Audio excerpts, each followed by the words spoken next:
retour en studio, Bruno Gaclé, bonjour. Bonjour Luc Manorodjo. Pierre Tapouro, bonjour. Bonjour Luc Manorodjo. Oui, bon, le climat, il est tantôt agréable, tantôt suffocant.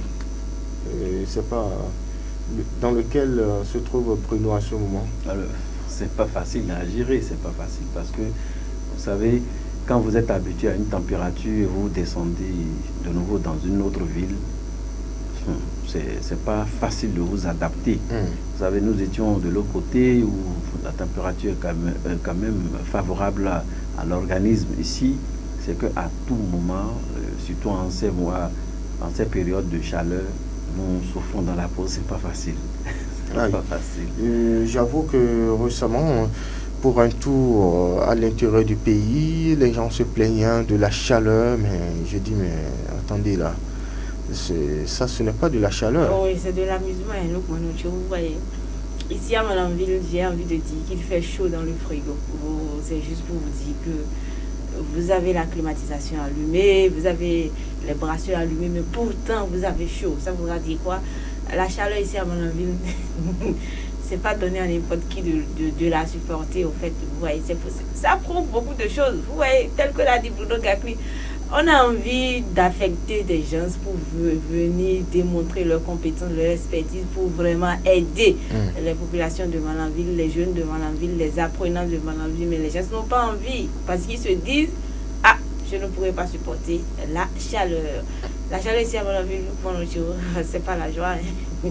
C'est pas du tout la joie. C'est vrai que peut-être qu'il est peut-être trop tôt de s'alarmer, mais il y a nécessité de se demander si tout va bien, si on n'assistera pas au climat en 2023 bis, marqué par la rareté des pluies, mis à part les quelques deux récentes pluies que nous avons enregistrées à Malanville. Malanville est encore sous embargo pluviométrique.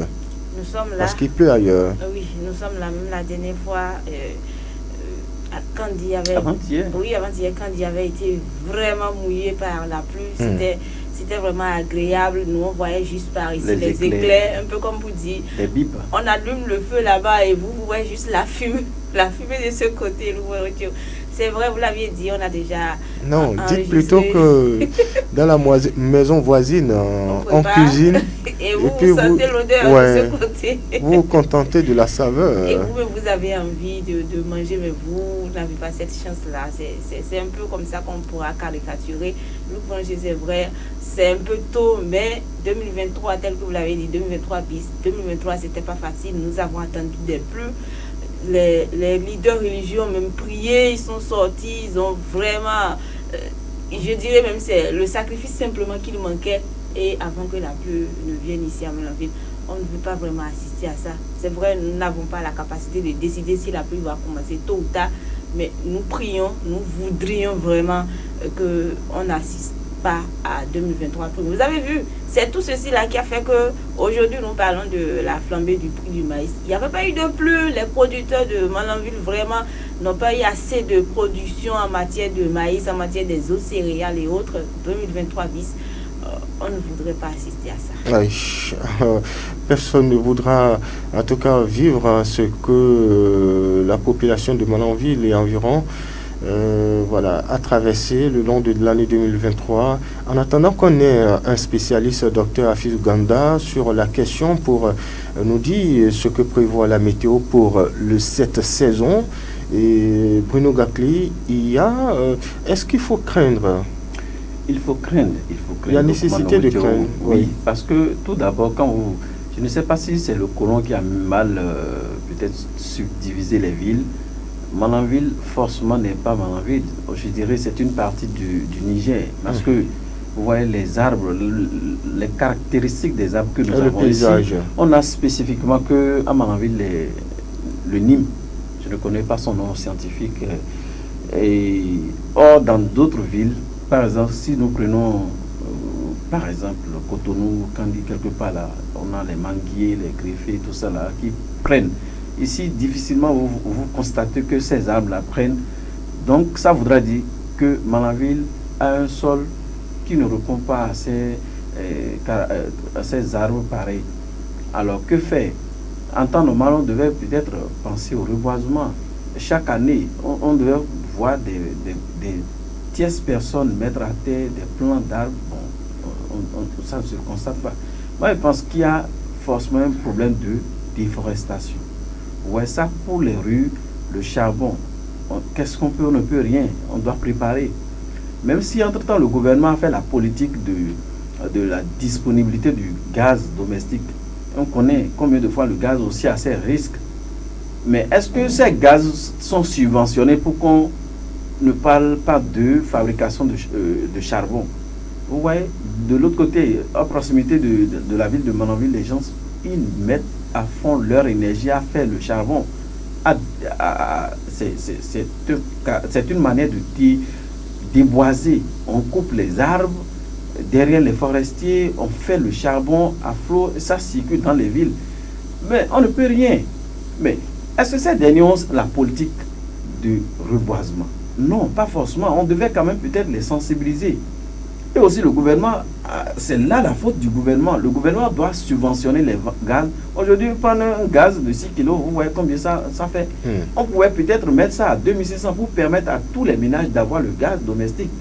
Et aussi, chaque fois, de former les foyers de sa manière de l'utiliser. On sait que c'est aussi un grand risque, mais on ne peut pas voir des choses au contraire.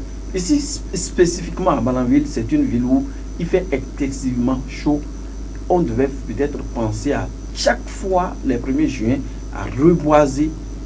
Je ne sais pas si on l'a fait plusieurs fois ici, je ne sais pas. On doit aussi analyser le terrain, la morphologie du sol pour savoir quel est le genre d'arbre qui peut prendre au-delà des nids. Ah oui. Les arbres adaptés aux réalités du sol manonvillois, Pierre Tapouvois, ce n'est pas sans conséquence sur les productions. Ce n'est pas sans conséquence sur les productions. Bruno Gakli l'a dit également. Nous avons cet aspect de changement climatique. Je ne sais pas si c'est le mot idéal, mais quand on parle de changement climatique, il y a plusieurs causes et le déboisement en est une cause ici à Manonville.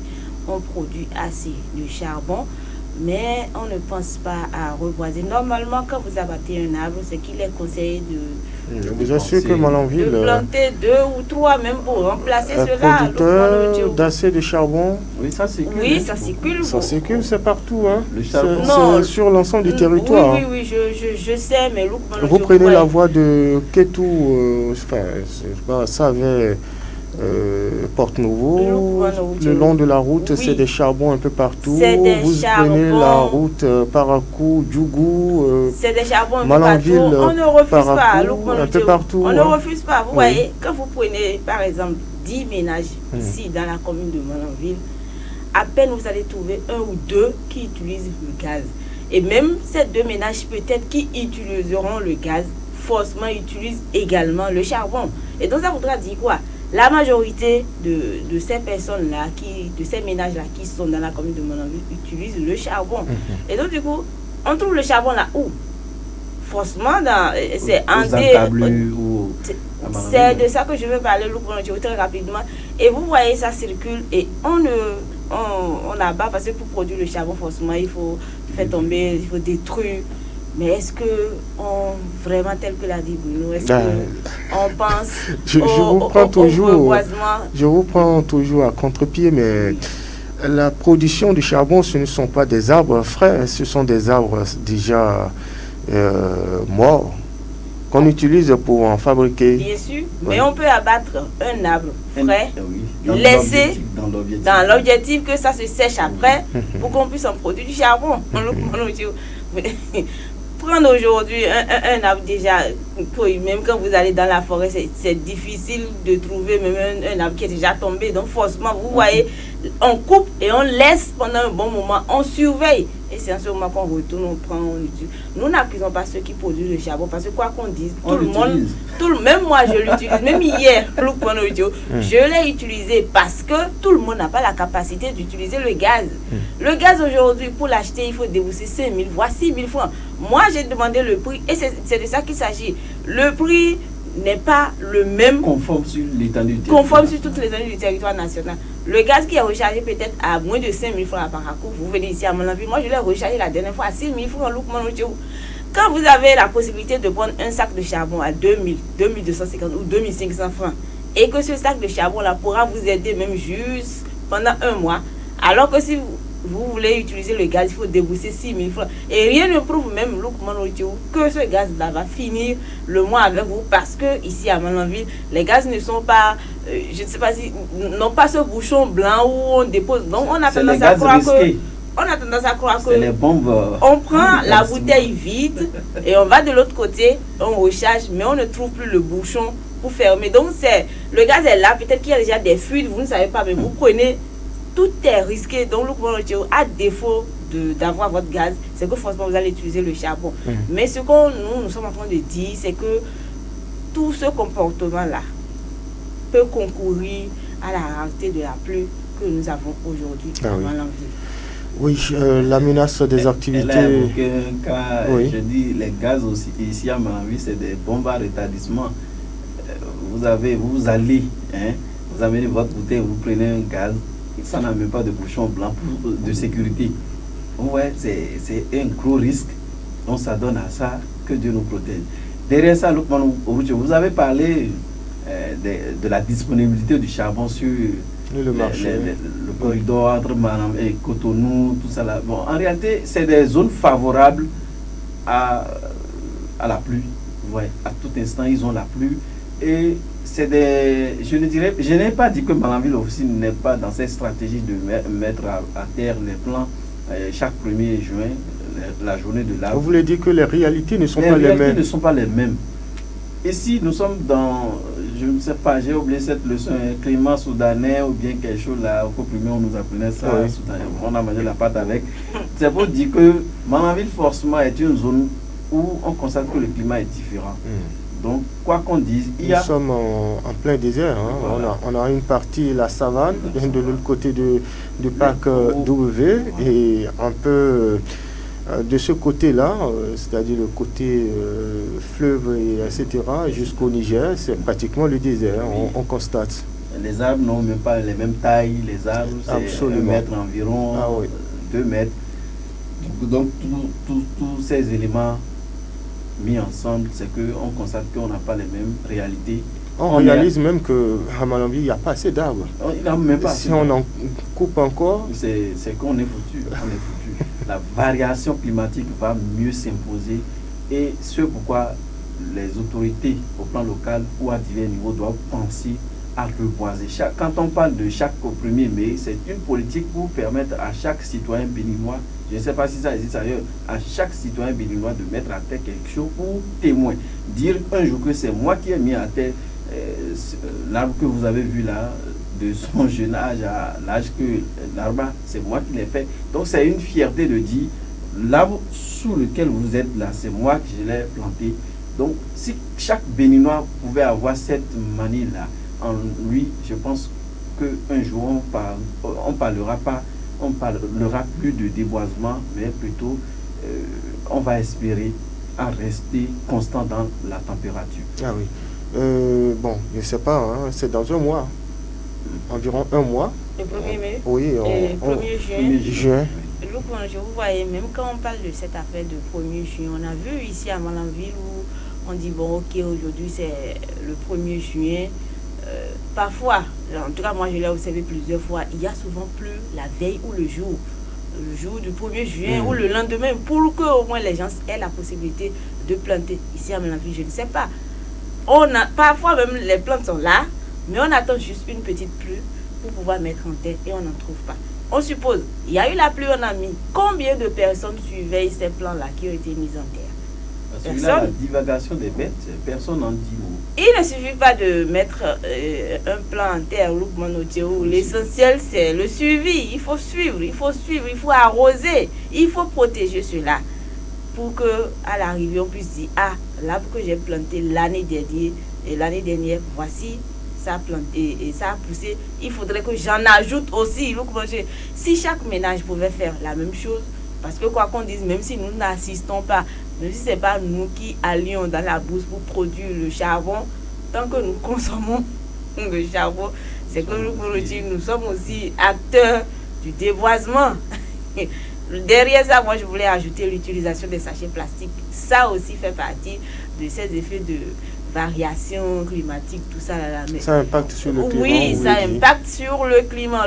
Ça impacte sur le climat. Aujourd'hui, les sachets sont enfouis dans le sol. Vous voyez ce producteur-là qui va et qui fait son champ. Si jamais la semence mise en terre tombe sur un sachet sous le sol de l'autre côté, ça ne va pas pousser. Et aujourd'hui, vous voyez, vous allez même juste pour acheter même juste un piment de 50 francs, on vous donne un sachet. Une tomate de 100 francs, vous avez un sachet. Vous voulez prendre de l'oignon, tout aujourd'hui, vous allez pour acheter quelque chose, même du sucre, tout est mis dans le sachet. Ça voudra dire quoi? Quoi qu'on dise, tout le monde, nous utilisons le sachet plastique non biodégradable. Et ça là, si du coup on rassemble ces sachets, on les brûle, vous voyez combien de fois ça porte atteinte à la nature, au climat. Et il faut aussi évoquer cet aspect. Vous savez, peut-être il y a 2 ans en arrière que Mananville n'a pas observé ces variations climatiques, etc. Peut-être cela est peut-être dû à l'activité de la société qui est en train de construire la route. Vous savez, c'est des structures aussi qui ont des instruments pour refouler les nuages. C'est possible parce qu'il faut le savoir. Les entreprises, très souvent, qui construisent les routes, ont des appareils pour repousser les nuages. Ah oui, si en il temps, existe, cette technique, c'est ça. Ça existe. Donc, on peut aussi, ça c'est des supputations, je l'ai toujours dit, c'est des imaginations, c'est des analyses. Vous savez que nous sommes en train de construire notre route, RN combien même? 2, voilà. Donc, on a une entreprise qui est sur place et vous voyez combien de fois les déviations sont créées. Si entre-temps la pluie surprenait cette structure, cette société-là, dans ce comportement de déviation, vous voyez que même si les nuages se formaient, si on a la force de repousser ces nuages, on va le faire. Donc ne repoussons pas de revers de vue cet aspect. C'est aussi très important quand on construit une route et quand ça n'arrange pas les responsables de la société, c'est qu'ils vont chaque fois repousser la pluie. Et nous souhaitons, si entre-temps la société qui existe ici avait ces moyens-là, ces forces-là, qui nous pardonnent cette année, on ne veut pas assister à ça.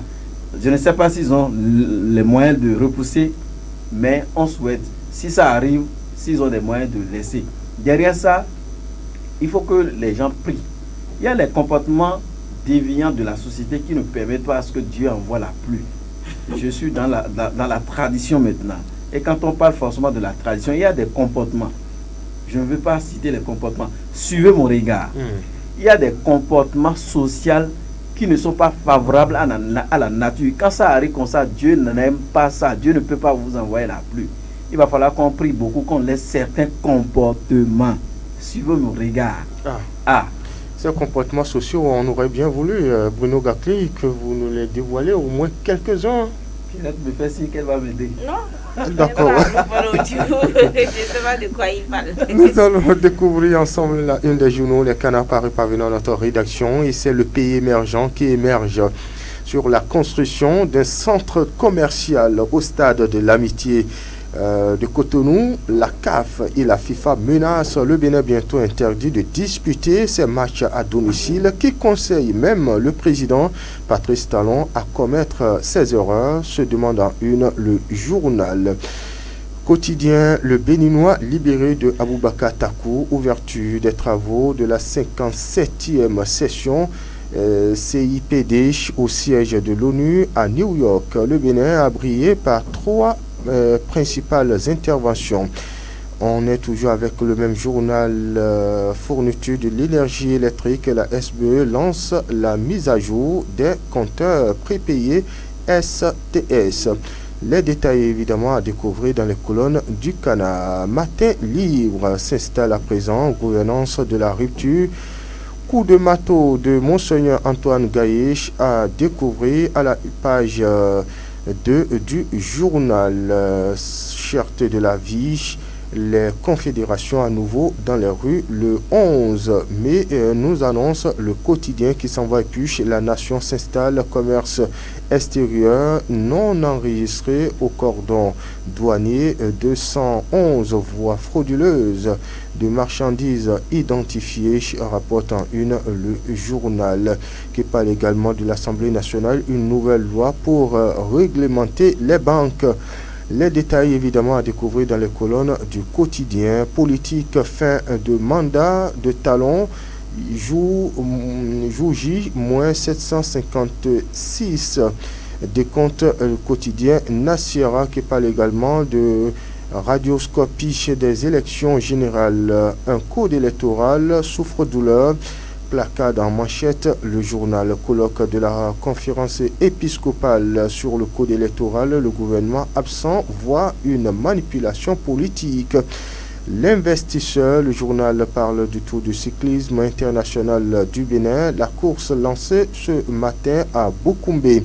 Ministère des enseignements secondaires, sévère mise en garde du ministre Yves Chabi-Kouaro au chef d'établissement. De quoi s'agit-il évidemment? Allez lire les colonnes du journal.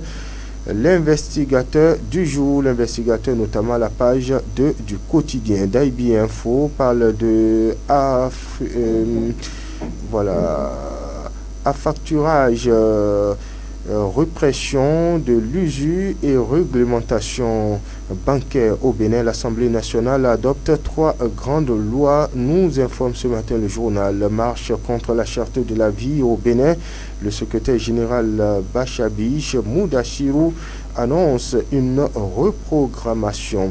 Le journal s'en va et puis le chasseur info chasse sur la marche contre la charte de la vie au Bénin. Les confédérations syndicales reprennent la marche le 11 mai, projette le journal. Pas de présentation des cahiers de doléances des travailleurs au gouvernement, annonce déjà le journal. Dynamisme Info parle de levée de bouclier contre la gouvernance en place.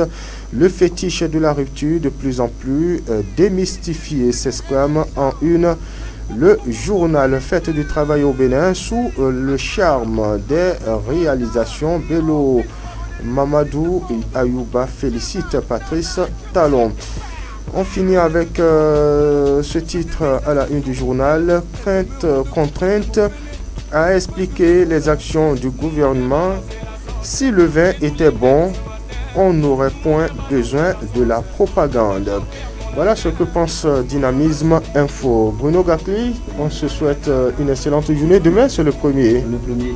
Oui. Ce qui m'a intéressé dans la livraison des titres, là, vous avez parlé du 11 mai. Oui, c'est la célébration de l'anniversaire de Bob Marley où les gens pensent marcher. Donc ça coïncide. Ils vont marcher, danser en même temps sur le rythme de Bob Marley. C'est sûr, il y aura les Dja, Rastafari, Pierrette Apouro. Pourvu qu'il ne soit pas. Là, on a 2 manifestations. Il y a celle de Kassamampo demain, dans les grandes villes, Natitengo, je crois, Lalo, Parakou, Cotonou, Porto-Novo également. Et celle des autres confédérations syndicales le 11 mai. On espère vivement que ces marches-là puissent se tenir. Vous avez peur? Non, j'ai pas peur, mais il faut être Saint-Thomas. D'accord. Mesdames, Messieurs, Stop FM de Bonjour Malanville. On se reprend demain avec le même plaisir à la même heure. Surtout, n'oubliez pas la grenouille matinale. Ça se passe tous les jours de 6h30 à 6h55. Bonjour Malanville de ce matin. On s'en arrête ici en direct chez vous. Je suis Lukman Ourouchou. J'ai bénéficié de la collaboration technique de Doko Aboubakari, assisté de son stagiaire Moudjaïdou Oruyo. L'info reste en continu sur ce TFM. Portez-vous bien. Au revoir. Ça, c'est la danse